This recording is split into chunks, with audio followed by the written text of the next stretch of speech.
If you tend to prepare late on your shots, then this video is going to help you a lot because I'm going to be explaining what the three main underlying causes are of late preparation, as well as showing you some simple exercises to address the underlying cause that doesn't really get talked about in any other coaching videos. So hopefully you find the video helpful. If you do, it'd be great if you give me a thumbs up. And if you haven't subscribed to my channel before, it's much appreciated if you could do that as well. So the first and one of the most common underlying reasons players prepare late for their shots is that they don't recover after their previous shot in time. So they'll hit their shot, they'll be looking down the other end of the court to see where the ball's going, and then they won't even be in position ready to start their preparation in time. So it's a really simple thing to identify. Watch yourself, record yourself, and see what happens, because what you should be doing is hitting your shot and starting your recovery before you even look down the other end of the court.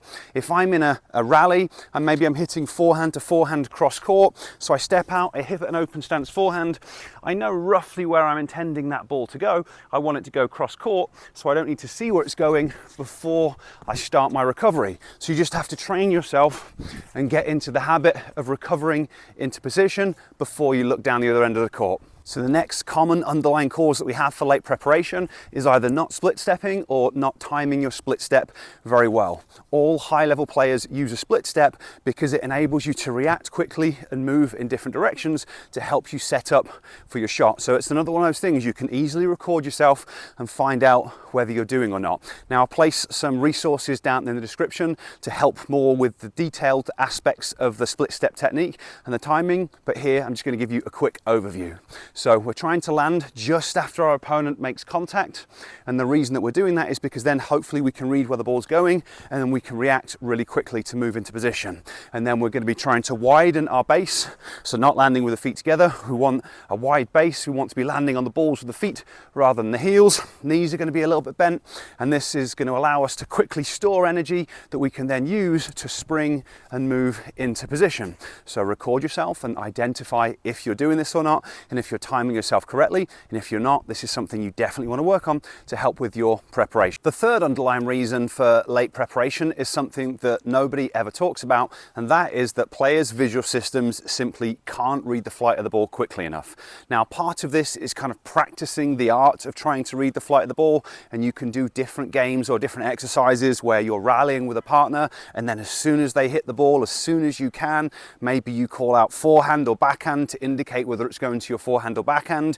You can call out, low, middle, or high in terms of how high it is when it's going to clear the net. You can call out short, middle, or deep, so you can be trying to practice reading whereabouts the ball's going to land in the court. So that's one side of things, and you can work on that, but realistically, a lot of players' visual systems simply don't work well enough to be able to do those skills. So what I want to do now is show you a couple of very simple exercises that you can work on to start to improve some of how your visual system is functioning. Now, there are a number of different visual skills that we need on court. We've got lots of different parts of the brain that are going to be really important for processing visual information really quickly, but I'm going to show you two simple exercises to help you improve the speed of your eye movements, because the speed of your eye movements are one of the foundational components to being able to read the flight of the ball quickly. So we're going to be working on a couple of different types of eye movements. The first one is a saccade or a fast eye movement, and we're going to work on this in a few different directions. Very simple exercise. There's a few different ways that we could do it, but I'm going to show you a basic version. I'm going to use my thumbnails as a target. I'm going to place my hands out like this, so my arms are at arm's length, and I've just got my two thumbnails as targets. I'm not going ridiculously wide, just a little bit of width, and then I'm just basically going to switch between the two targets as quickly as I can, making sure that they're in full focus. So I can do this relatively quickly. You might find that you look at the target and the thumb will be a little bit blurry, and it will take a moment or two for it to come into full clarity. So you wait until it comes into full clarity, and then you switch to the other one, wait until it comes into full clarity, switch again and wait. But then over time, or gradually, you want to build up and increase your speed so that you can switch really quickly between targets and gain full focus immediately. And we're going to do this horizontally, we're going to do it vertically, so again, just up and down. We're going to do it diagonally, exactly the same process, and then the other diagonal. But each time it's the same thing. We're trying to move the eyes as quickly as we can, but making sure we gain full focus before we do the switch. And this is something that you can kind of do for different amounts of reps. One way to do it would be to set yourself a target for maybe 30 seconds horizontal, then 30 seconds vertical, 30 seconds for each of the diagonals. And what you'll probably find is as you work through that 30 seconds, things will start to get fatigued and start to get tired. So you're going to be training your ability to make the switches more quickly, and you're going to train your ability to maintain your level of speed throughout the 30 seconds. So that's exercise 1. Exercise 2, we're going to do a similar thing but with a near far switch. So for this one, I like to use a pen or a pencil. I'm going to bring the pen or pencil in, so about 6 inches away from my nose. This is going to be my near target, and then I'm going to be switching and looking at something that, if you're at home, just do it at the far end of your room, something as far away as you can, or maybe you can look out of your window and do something that's in the distance. I'm on court, so I can just use the number at the back of the court. But this is my close target. I'm going to look at it, and then I'm going to switch and look at something that's behind, then switch to the close target, look behind, switch to the close target, look behind and switch to the far target. And the same thing, you're going to wait till it's in full focus before you make the switch.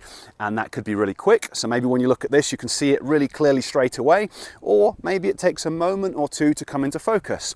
And then when you look at the far target, for a lot of people, it can take, a couple of seconds where it kind of comes into focus, but you want to practice doing this faster and faster, training yourself to move your eyes more quickly and to gain focus more quickly. And again, this is something you could set a timer for around 30 seconds, maybe challenge yourself, push it up to a minute. But both of these exercises together are going to be a great way to start training the speed of your eye movements, which is a foundational skill that then is going to help you be able to read the flight of the ball more quickly and prepare more quickly.